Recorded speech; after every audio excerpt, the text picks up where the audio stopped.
Hi, welcome to the next video. The topic is C295 aircraft to be manufactured in India soon by Tata. Yes, this news you have must listen to. आजकल क्या है कि Spanish जो aircraft है India उससे खरीद तो पहले ही चुका है बिल से, लेकिन उसका जो डील इस तरीके से हुआ है कि उसकी मैन्युफैक्चरिंग इंडिया के अंदर होनी है, ये काफी चर्चा में है। एक तो ये एयरक्राफ्ट ही अपने आप में इतना इम्पोर्टेंट एयरक्राफ्ट है, इतने अच्छे फीचर्स हैं इस एयरक्राफ्ट के जिसकी कंपैरिजन, जिसका तुलना किसी और दूसरे एयरक्राफ्ट ट्रांसपोर्ट एयरक्राफ्ट के साथ में नहीं किया जा सकता। दूसरी अच्छी बात यह है कि ये जो एयरक्राफ्ट है, स्पेनिश एयरक्राफ्ट, इंडिया के अंदर ही मैन्युफैक्चर होगा। और उसे मैन्युफैक्चर कौन करेगा? टाटा। वडोदरा में फैक्ट्री स्टेब्लिश होगी, हो चुकी है, एवल से इनॉग्रेट हो चुकी है। एंड यहाँ पे वेरी सून, बहुत जल्दी 40 C295 ट्रांसपोर्ट एयरक्राफ्ट इंडिया खुद ही बना रहा होगा। एयरबस के साथ में टाई अप करके टाटा ने एक फैक्ट्री स्टेब्लिश की है जिसमें इन एयरक्राफ्ट का प्रोडक्शन किया जाएगा। पहले फेज में 56 एयरक्राफ्ट का टारगेट है, जिसमें से 40 इंडिया में बनेंगे और 16 आएंगे स्पेन से। उसके बाद में बहुत बड़े टारगेट्स हैं, नेवी, एयरफोर्स और आपका आर्मी तो नहीं है इसमें, लेकिन कोस्ट गार्ड, इन सबको देना, इन एयरक्राफ्ट को देना शामिल है, जिसके लिए तकरीबन 200 एयरक्राफ्ट इंडिया अपने यहाँ पे बनाएगा आगे आने वाले फ्यूचर में। और ये सारे के सारे एयरक्राफ्ट बनेंगे एक जगह पे, टाटा की फैक्ट्री में। ठीक है, तो इसलिए ये टॉपिक बहुत इंपॉर्टेंट हो जाता है नेशनल पॉइंट ऑफ व्यू से, एम्प्लॉयमेंट पॉइंट ऑफ व्यू से, डिफेंस पॉइंट ऑफ व्यू से, बहुत सारी चीजें हैं। ठीक है, और मैं बताऊंगा आपको आगे चल के एयरक्राफ्ट इतना खास क्यों है, इसकी चर्चा इतनी ज्यादा क्यों की जा रही है। तो first of all you need to understand कि एयरक्राफ्ट बनाया है स्पेन ने। ठीक है, स्पेन ने बनाया है, एयरबस प्रोडक्शन है। एयरबस एयरबस एक company, famous company, transport aircraft में डील करती है। डोमेस्टिक एयरक्राफ्ट जो आप फ्लाई करते हो normally, like Indigo, spice jet, ये सब भी वहां से बन के आते हैं। ठीक है, transport aircraft medium tactical transport aircraft है ये। मिलिट्री पॉइंट ऑफ व्यू से टैक्टिकल मतलब जो एक होता है ना कि स्ट्रेटजी बना के हमला करना, एक टैक्टिक्स बना के। तो टैक्टिक्स मतलब जो कम टाइम में कोई टैक्टिक्स बनाई जा रही है, कोई एक टेक्निक यूज की जा रही है, उसको मिलिट्री में उसको टैक्टिक्स बोलते हैं। जैसे कहीं युद्ध चल रहा है, इस एयरक्राफ्ट की एक खासियत है कि बॉम्ब भी बरसा सकता है। ठीक है, जैसे ये काम कौन करता है? फाइटर एयरक्राफ्ट करता है जनरली, लेकिन C295 बॉम्ब गिराने में भी सक्षम है। तो उस स्थिति में जब हमारे पास बॉम्बर्स कम है, या फिर ऐसी कोई सिचुएशन रिक्वायरमेंट है कि बिल्कुल दुश्मन करीब आ गया है, या दुश्मन को तुरंत से तुरंत हमें बॉम्ब करना है, तो एयरक्राफ्ट जाके बॉम्ब गिरा के आ सकता है। ये क्षमता भी एयरक्राफ्ट रखता है।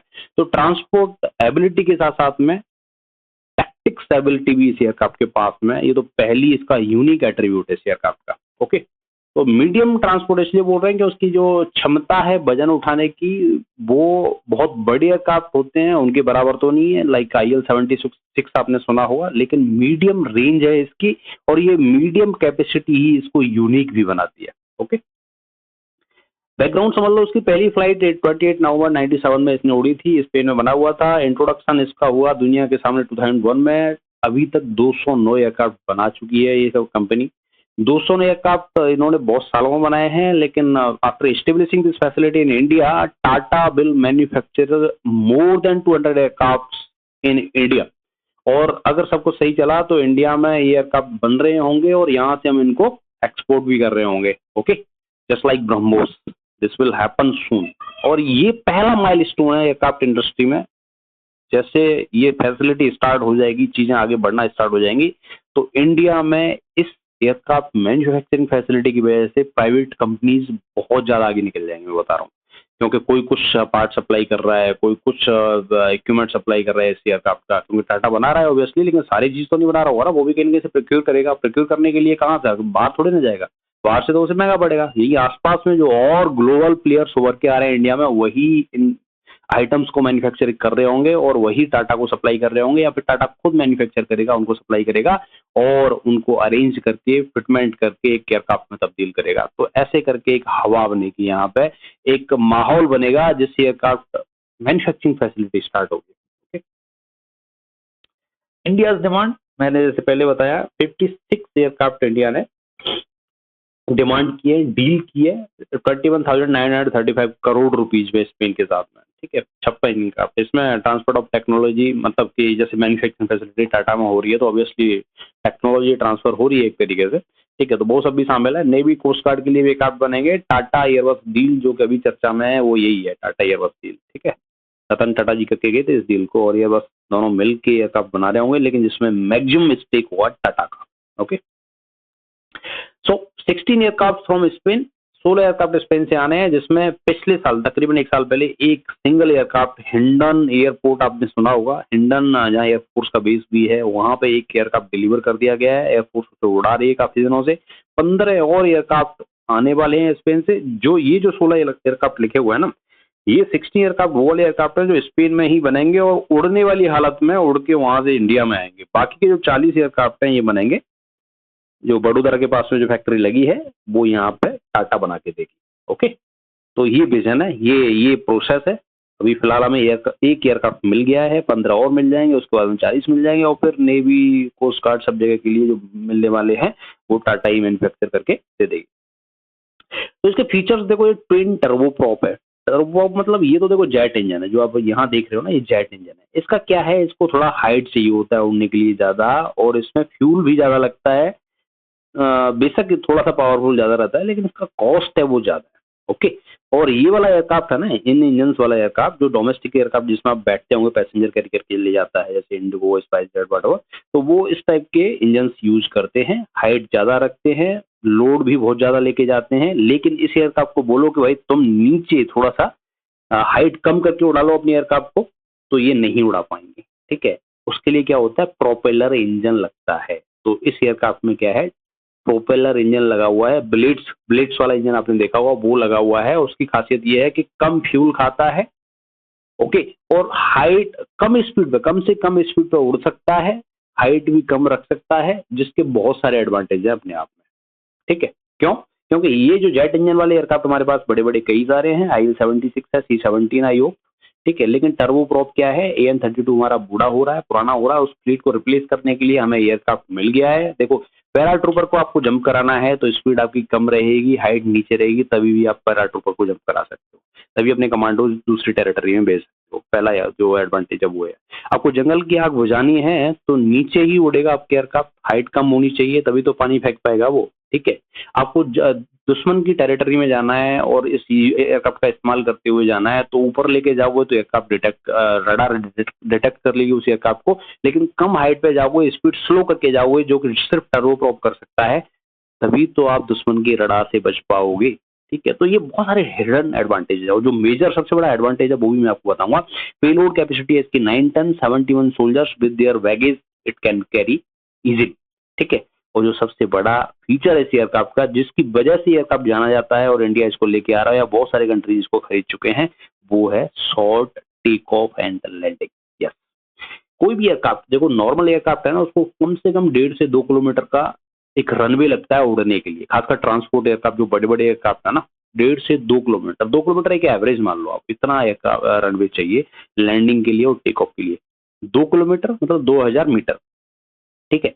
इस एयरक्राफ्ट को सिर्फ 700 मीटर का रनवे चाहिए टेक ऑफ करने के लिए और लैंडिंग करने के लिए, बस। और दूसरी बात, ये कच्चे जो थोड़ा समतल जमीन है या कच्चा रास्ता, वहां पे भी उतर सकता है ये वाला एयरक्राफ्ट। तो अपने आप में यूनिक ये चीज इसको बनाती है, इसलिए लोग दीवाने हैं इस एयरक्राफ्ट के कि भाई ये हमें मिल जाए तो हम हिली टेरेन पे, जहाँ रनवे भी नहीं बना सकते, जहाँ पे छोटी छोटी जगह हैं, पहाड़ियां हैं, चाइना का बॉर्डर है, पाकिस्तान का बॉर्डर है, J&K है, अरुणाचल प्रदेश है, जहाँ बड़े एयरक्राफ्ट या कोई भी दूसरे एयरक्राफ्ट उतारने में दिक्कत आती है, इस एयरक्राफ्ट को उतारने में कोई दिक्कत नहीं आने वाली, आराम से उतर जाएगा। ये इतना लोड लेके 9 टन लेके अरुणाचल की घाटियों में उतर जाएगा, बताओ, समझ रहे हो? तो कितना बड़ा एडवांटेज हो गया हमारी फोर्सेस के लिए। ये चीज इसको यूनिक बनाती है, छोटे छोटे रनवे पे उतर जाता है कहीं पर भी, ठीक है, जो किसी और एयरक्राफ्ट के पास इस दुनिया में नहीं है ये काबिलियत। ओके, तो फिलहाल देखो, इजिप्ट की एयरफोर्स इसको यूज कर रही है, पोलैंड की यूज कर रही है, कनाडा यूज कर रहा है, एंड स्पेनिश एयरफोर्स ऑब्वियसली वहां तो बनाई है एयरक्राफ्ट, वो तो यूज करेंगे ही करेंगे। तो बहुत सारे मेजर कंट्रीज इसको यूज कर रहे हैं। मैं बता रहा हूँ, स्पेन इस एयरक्राफ्ट की वजह से USA, रसिया और भी जो मेजर प्लेयर्स हैं उनको पछाड़ रहा है इस रेस में। और सबसे बढ़िया बात यह है कि इंडिया ने ये रेस ज्वाइन कर ली है positively, and these aircraft will be manufactured soon in India, and after this, after the production facility or the requirements of Indian defense forces are completed, then we will be in a state कि अब कोई दूसरा country आके हमसे पूछ ले, हमारे aircraft सस्ते हैं, स्पेन से लो, अगर आप ले जाना चाहते हो तो ले जाओ। तो ऐसे भी एक्सपोर्ट फैसिलिटी भी हमारे यहाँ इंडिया पे काम कर रही होगी, या हम इन एयरक्राफ्ट को वेरी सून एक्सपोर्ट भी कर रहे होंगे कुछ सालों में, आने वाले सालों में दूसरे कंट्रीज को। होता क्या है, स्पेन से जब ये टेक्नोलॉजी आ रही है, एयरक्राफ्ट आ रहा है, तो महंगा पड़ रहा है। इंडिया में जब मैन्युफैक्चर होगा तो सस्ता पड़ेगा, ऑब्वियसली सस्ता पड़ेगा वहां से। तो कोई भी जो कंट्री है वो स्पेन से इस एयरक्राफ्ट को ना खरीद के इंडिया से खरीदने में इंटरेस्टेड रहेगी। सेम टेक्नोलॉजी है, सेम एयरक्राफ्ट है, सेम रोल है, सेम फीचर्स हैं, सेम एट्रीब्यूट्स हैं, सस्ता भी है, तो ऑब्वियसली इंडिया से ही खरीदेंगे। तो एक नया मार्केट उभर के आने वाला है। हमारी रिक्वायरमेंट्स पूरे होने के साथ साथ हम दूसरों की रिक्वायरमेंट भी पूरा करेंगे इस एयरक्राफ्ट के साथ। ओके, तो ये रिप्लेस करेगा AN-32 एंड चाइना बॉर्डर का एक्सेस हमें इजीली मिल सकेगा, मेक इन इंडिया को बूस्ट करेगा। ये बहुत सारे इसके एडवांटेजेस हैं, इसलिए हमें इसका एयरक्राफ्ट की नीड भी है। ओके, ये तीन चीजें, मेजर तीन चीजें हैं जिन पे ये एयरक्राफ्ट खरा उतरने वाला है आगे आने वाले समय। ओके, कंक्लूजन इज दिस कि रिलायबल एयरक्राफ्ट है और लोकल मैन्युफैक्चरिंग को ये बूस्ट करेगा। एंड तीसरी चीज मैं ऐड कर सकता हूँ, इसका रिलायबल एयरक्राफ्ट होने के साथ साथ में इसका जो take off, short take off है ना, ये सबसे बड़ा फीचर है इसका। तो तीन चीजें कंक्लूड में आप समझ सकते हैं कि एयरक्राफ्ट अपने आप में यूनिक क्यों है और हमें इसकी जरूरत क्यों है, क्योंकि रिलायबिलिटी ज्यादा है, मैन्युफैक्चरिंग, लोकल मैन्युफैक्चरिंग में मेक इन इंडिया को बूस्ट मिलने वाला है, और इसका जो फीचर है शॉर्ट टेक ऑफ का, वो अपने आप में बेहतरीन है, यूनिक है। Okay, and in the last slide I have one question for you. You need to answer in the comment box if you know which of the following is a transport aircraft. 4 aircraft में से transport aircraft कौन है? अगर आपको पता है, मैंने चर्चा भी करी है इसके बारे में अपनी वीडियो में, उसको कमेंट बॉक्स में डाल देना। Okay, so with this I finish this video. So I hope कि C295 के बारे में आपकी जानकारी बढ़ी होगी। So with this, thanks for watching.